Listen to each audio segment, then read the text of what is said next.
രാഹുൽ മാങ്കൂട്ടത്തിലിനെ എന്തിനാണ് പിന്തുണയ്ക്കുന്നത് എന്ന് പറഞ്ഞ് ഒരു കമ്മ്യൂണിസ്റ്റ് സുഹൃത്ത് എന്നെ വിളിച്ചു.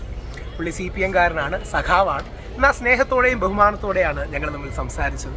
അപ്പോൾ വളരെ കൗതുകമുള്ളൊരു സംസാരമായിട്ട് എനിക്ക് തോന്നി. പുള്ളി ഒരു ലിബറൽ, പുരോഗമനവാദി അങ്ങനെയൊക്കെയുള്ളൊരു വ്യക്തിയാണ്. അപ്പോൾ അദ്ദേഹത്തോടുള്ള സംസാരമാണ് കൊടുത്തിരിക്കുന്നത്. വളരെ സ്നേഹത്തിൽ തന്നെയാണ് സംസാരിക്കുന്നത്. എൻ്റെ ചില നിലപാടുകളൊക്കെ ഇഷ്ടമാണ്, എന്നാൽ പല നിലപാടുകളും എതിർപ്പാണ്. ഈ രാഹുൽ മാങ്കൂട്ടത്തിലിനെ നിങ്ങൾ പിന്തുണയ്ക്കരുത് എന്ന് പറഞ്ഞ് വിളിക്കുന്നൊരു സഖാവുമായിട്ടുള്ള സംസാരം, കൗതുകമുള്ള സംസാരം, സ്നേഹത്തോടെയും ബഹുമാനത്തോടെയും ഉള്ള സംവാദം. എന്നാൽ കഴിയുന്ന രീതിയിൽ അദ്ദേഹത്തെ ഞാൻ പറഞ്ഞ് കൺവിൻസ് ചെയ്തിട്ടുണ്ട്. നാളെ ഒരു സഖാവിനാണെങ്കിലും ഇതേപോലെ കള്ളക്കേസുകൾ വന്നാൽ നിങ്ങളുടെ കൂടെ നിൽക്കാൻ ആരും കാണില്ല. ഞാനിപ്പോൾ ഡൽഹി എയർപോർട്ടിലാണ്. അപ്പോൾ ഈ സംസാരം എനിക്ക് വളരെ കൗതുകമായി തോന്നി. അതുകൊണ്ടാണ് നിങ്ങളുടെ മുമ്പിൽ അവതരിപ്പിക്കുന്നത്. അദ്ദേഹത്തിന്റെ പെർമിഷനോട് കൂടിയാണ് റെക്കോർഡും ചെയ്തിരിക്കുന്നത്. ഒരു സെക്കൻഡ്, എന്താ രാഹുൽ മാങ്കൂട്ടത്തിൽ കാണിച്ചത്? അല്ല ബൈ, ഞാൻ പറഞ്ഞില്ലേ, അതാ ഞാൻ പറയാൻ വാക്കുകള് ബൈ റെക്കോർഡ് ചെയ്തോ. ആയിക്കോട്ടെ, ഞാൻ അതാ ചോദിച്ചത്, എന്താ രാഹുൽ മാങ്കൂട്ടത്തിൽ കാണിച്ചത്? എന്താ രാഹുൽ മാങ്കൂട്ടത്തിൽ കാണിച്ചത്? രാഹുൽ മാങ്കൂട്ടം വെടിവെച്ചതിന് ബൈ അല്ലേ അകത്ത് പോയി കിടന്നേ? അത് ഞാനല്ലല്ലോ, ഞാൻ കള്ളക്കേസ് അകത്ത് പോയി കിടന്നതല്ലേ. അങ്ങനെ നമ്പി നാരായണൻ അകത്ത് പോയി കിടന്നിട്ടില്ലേ? നമ്പി നാരായണൻ അകത്ത് പോയി കിടന്നത് വേറെ കേസിലാ ബൈ. അതെ, ഈ കേസിലല്ല. അതുപോലെ തന്നെ നമ്പി നാരായണന്റെ കള്ളക്കേസ് അകത്ത് പോയി കിടന്നിട്ടില്ലേ? ഉമ്മൻചാണ്ടി സാറിനെ വർഷങ്ങളോളം വേട്ടയാടിയില്ലേ രാഹുൽ മാങ്കൂട്ടം? ആ പെമ്പിള്ളാരോ അപ്പോ? ആ പെമ്പിള്ളാരോ അപ്പോ? ആ പെമ്പിള്ളാര് കുഴപ്പക്കാരല്ലെന്ന് ഞാൻ പറഞ്ഞില്ലല്ലോ. അപ്പോ ആ പെമ്പിള്ളാരുടെ സമ്മതത്തോടു കൂടി ഇവർ ബന്ധത്തിൽ ഏർപ്പെട്ടാലേ എന്താണ് നിയമത്തിന് പ്രശ്നം? എന്റെ പൊന്നു ബൈ, സമൂഹത്തിന് ഒരു പ്രശ്നവുമില്ല. പിന്നെ നിയമത്തിന് പ്രശ്നമില്ല, പ്രശ്നം സമൂഹത്തിനല്ലല്ലോ പ്രശ്നം. എന്റെ ചോദ്യമേ, രാഹുൽ മാങ്കൂട്ടത്തിൽ നിന്നും എ എന്നൊരു പെൺകുട്ടി, എന്ന പെൺകുട്ടി അല്ലെങ്കിൽ ബി എന്നൊരു പെൺകുട്ടി, സി എന്നൊരു പെൺകുട്ടി, അവർ 18 വയസ്സ് കഴിഞ്ഞ് പരസ്പര സമ്മതത്തോടെ ബന്ധപ്പെട്ടാൽ നമുക്കെന്താ പ്രശ്നം? ഞാനും അതാ വൈദ്യുതി ചോദിക്കുന്നേ. ഇവര് ബന്ധപ്പെട്ടത് അവർക്ക് പരസ്പര സമ്മതത്തോടു കൂടി ആണെങ്കിൽ നമ്മൾ അങ്ങനെ അറിഞ്ഞേ.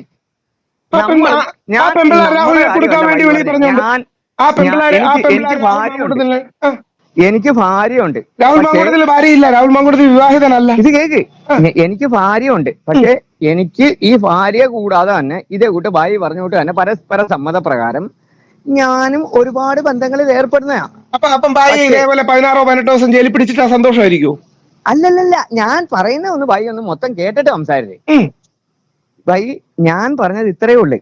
ഈ പരസ്പര സമ്മതപ്രകാരം നമ്മൾ ബന്ധപ്പെട്ട് കാര്യങ്ങളെല്ലാം കഴിഞ്ഞ് അങ്ങോട്ടും ഇങ്ങോട്ടും എല്ലാവർക്കും സന്തോഷമായി.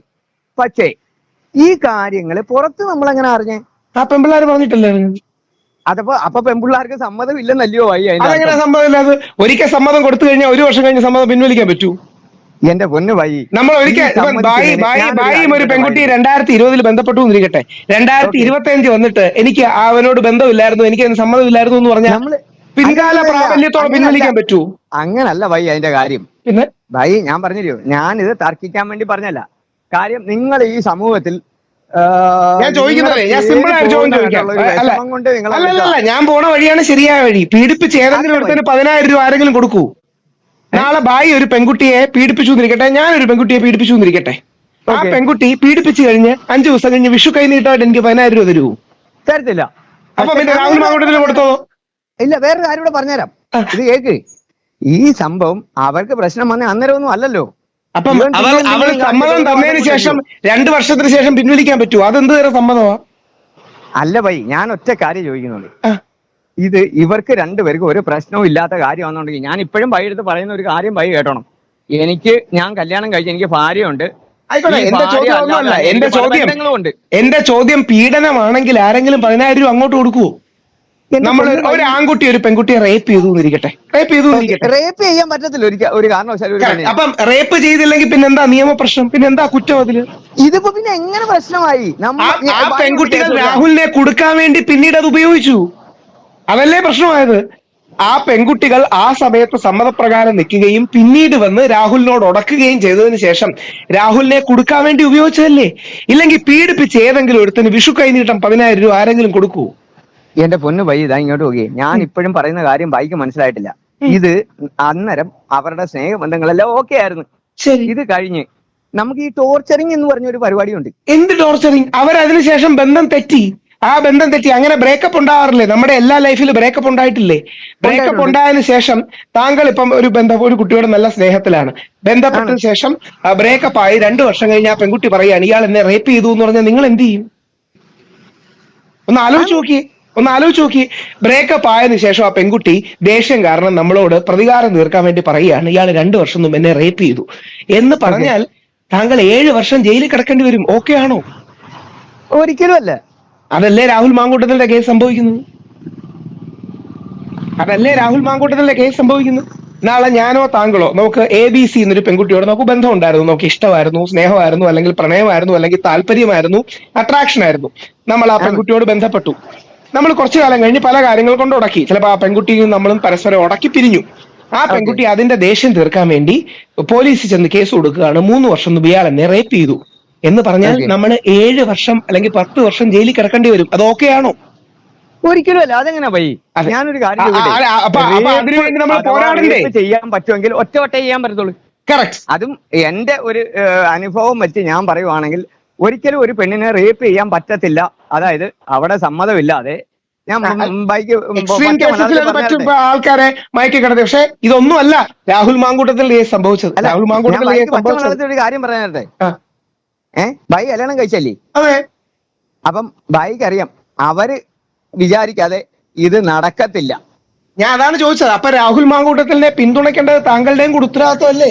അല്ലെങ്കിൽ നാളെ നിങ്ങൾക്കെതിരെ കേസ് വരൂലേ? ഈ പിന്തുണയ്ക്കുന്നതെന്ന് പറഞ്ഞു കഴിഞ്ഞാൽ ഞാൻ ഇത്രേ പറഞ്ഞോളൂ. അവൻ ബാക്കി കാര്യങ്ങൾ അവരെ മിസ്യൂസ് ചെയ്ത കാര്യങ്ങളൊക്കെ അവര് പറയുമ്പോ ഏത് മിസ്യൂസ് ചെയ്യുന്നത്? അതൊക്കെ കള്ളല്ലേ? അങ്ങനെ മിസ്യൂസ് ചെയ്ത് ഒരുത്തനും മുഖത്ത് തുപ്പി ഒരുത്തനും അടിച്ചൊരുത്തനും ആരെങ്കിലും 10,000 രൂപ അങ്ങോട്ട് അയച്ചു കൊടുക്കൂ? ഇതിപ്പോ പറയാൻ എന്താ അറിയോ? അയ്യോ ആണ് ഭായി, ആണ്. അതൊക്കെ കള്ളമാണ്. 2ാമത്തെ പരാതിയിൽ കോടതി സംശയം പ്രകടിപ്പിച്ചിട്ടുണ്ട്. രാഹുലിനെതിരെ 3 പരാതിയാണ് വന്നത്. ആ പരാതികൾ നിലനിൽക്കില്ല എന്ന് കോടതി, പീഡനാരോപണം നിലനിൽക്കില്ല എന്ന് കോടതി പറഞ്ഞിട്ടുണ്ട്. രാഹുലിനെതിരെ 10 പരാതി എന്നൊക്കെ പറയുന്നത് വെറും കള്ളക്കഥയാണ്, ചുമ്മാ കഥയുണ്ടാക്കുകയാണ്. 3 പരാതി. ഇത്രയും ദിവസം പോയി അകത്ത് കിടന്നേ കള്ളക്കേസിൽ ആരെയും പിടിച്ചിട്ടൂടെ? ദിലീപ് 85 ദിവസം കള്ളക്കേസിൽ കിടന്നില്ലേ? പിന്നാണോ രാഹുൽ ഈശ്വർ? നമ്പിനാരായണൻ 50 ദിവസം ജയിലിൽ കിടന്നില്ലേ? പിന്നാണോ രാഹുൽ ഈശ്വർ? ഉമ്മൻചാണ്ടി 3 വർഷം വേട്ടയാടപ്പെട്ടില്ലേ? പിന്നാണോ 2 ആഴ്ച രാഹുൽ ഈശ്വർ കിടക്കുന്നത്? ഈ നാട്ടില് ഇയാളാ നമ്മുടെ ഇപ്പോഴത്തെ പ്രതിപക്ഷ നേതാവ്. അല്ല, ഉമ്മൻചാണ്ടിയുടെ കേസിൽ അങ്ങനെയല്ല. രാഷ്ട്രീയ എതിരാളികൾ ചെയ്തതാണ്. ഒരു പ്രത്യേക സ്ത്രീയെ വെച്ച് ഉമ്മൻചാണ്ടിയെ കൊടുക്കാൻ നോക്കിയതാ. വളരെ കൃത്യമായിട്ട് ഞാൻ പറഞ്ഞുതരാം. രമേശ് ചെന്നിത്തല, VD സതീശൻ. അല്ല, അതൊക്കെ ഗൂഢാലോചന സിദ്ധാന്തം, നമുക്ക് തെളിവില്ല. പക്ഷേ അതൊക്കെ തെളിവില്ല. പക്ഷെ എന്റെ ചോദ്യം എനിക്കും അറിയാം. അല്ല, ഇത് നമ്മുടെ ചോദ്യം ഇത് മാത്രമേ ഉള്ളൂ. അങ്ങനെ ഒരാളെ കൊടുക്കുന്നത് ആ കുടുക്കി ആരെയും ജയിലിലിട്ടൂടെ? അപ്പൊ നാളെ താങ്കൾക്ക് ആ പെൺകുട്ടിയോട്, ഏതോ ഒരു പെൺകുട്ടിയോട് കാണും, നിങ്ങൾ തമ്മിൽ ഇഷ്ടമായിരിക്കും, പിന്നെ ഉടക്കി കാണും, പിന്നെ അകന്നു പോയി കാണും. ആ പെൺകുട്ടി ചിലപ്പോ നിങ്ങളോട് കാശ് ചോദിച്ചു കാണും. ചോദിക്കൂ. അല്ലല്ല വൈ എന്റെ ഒരു സുഹൃത്ത് വന്നിട്ടുണ്ട്. സുഹൃത്തിനോട് പറഞ്ഞാ ഞാൻ രാഹുൽ ഈശ്വരുമായിട്ട് സംസാരിച്ചോണ്ടിരിക്കും. സന്തോഷമേ ഉള്ളൂ. അല്ല, ഇത് ഈ ചോദ്യമേ ആ സുഹൃത്തിനോടും ചോദിക്കണം. അല്ല, ഒരു ഞാൻ പോരാടുന്ന, ഞാൻ ഇതും കൂടെ താങ്കളൊന്ന് അറിഞ്ഞിരിക്കണേ. ഞാൻ എന്തിനാ പോരാടുന്നതെന്ന് താങ്കൾ അറിഞ്ഞിരിക്കണം.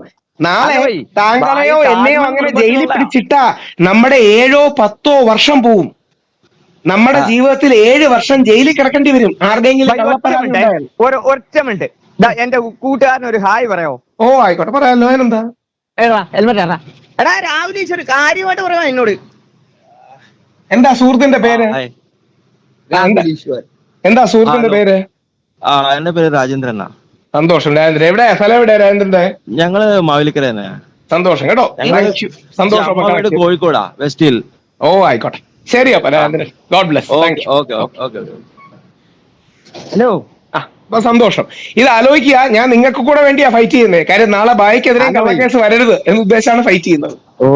സപ്പോർട്ട് ചെയ്യാം. പക്ഷേ ഈ ഭായി താഴ്മൺ കുടുംബത്തിലുള്ളയാ, അതുകൊണ്ടാണ് ഫൈറ്റ് ചെയ്യുന്നത്. കാര്യം അതുകൊണ്ടാണ് സത്യത്തിന് വേണ്ടി ഫൈറ്റ് ചെയ്യുന്നത്. സത്യവും ധർമ്മവും നീതിയാണ് നമ്മുടെ നാട്ടിൽ നിലനിൽക്കേണ്ടത്. രാഷ്ട്രീയ കേസിൽ പിടിച്ചിടാൻ തുടങ്ങിയാലേ ആർക്കും പിടിച്ചിടാം. നാളെ CPM മാറി കോൺഗ്രസ് വരും, കോൺഗ്രസ് മാറി BJP വരും, BJP മാറി ആപ്പ് വരും. പക്ഷെ ഏത് പാർട്ടി വന്നാലും ഞാൻ CPM-കാരനാ. പക്ഷെ നമ്മള് ഈ എല്ലാ കാലവും CPM-ഓ അല്ല, എല്ലാ കാലം CPM-ഓ കോൺഗ്രസോ BJP-യോ ഭരിക്കൂ. എല്ലാ കാലം CPM-ഓ കോൺഗ്രസോ BJP-യോ ഭരിക്കൂ. മാറി വരൂലേ? മാറി വരണം. വന്നാലേ അതെ, മാറി വരണം. അപ്പൊ നാളെ ഇപ്പം പിണറായി വിജയൻ സഖാവിന്റെ മകനെയോ, അല്ലെങ്കിൽ നാളെ രമേശ് ചെന്നിത്തലാജിയുടെ മകനെയോ, ശശി തരൂരിന്റെ മകനെയോ, എന്റെ മകനെയോ ആരെ വേണമെങ്കിൽ കള്ളക്കേസ് പിടിച്ചിട്ടൂടെ? തീർച്ചയായിട്ടും. അപ്പൊ അത് തടയണ്ടേ? അതിനുവേണ്ടിയാണ് പോരാടുന്നത്. അപ്പൊ സപ്പോർട്ട് ചെയ്യുക. സന്തോഷം. ശരി, തീർച്ചയായിട്ടും. Okay, bye. സന്തോഷം. എന്റെ നമ്പർ സേവ് ചെയ്തോ, ഞാൻ ഇടയ്ക്കിടയ്ക്ക് വിളിക്കും. ശരി, thank you. Okay thank U.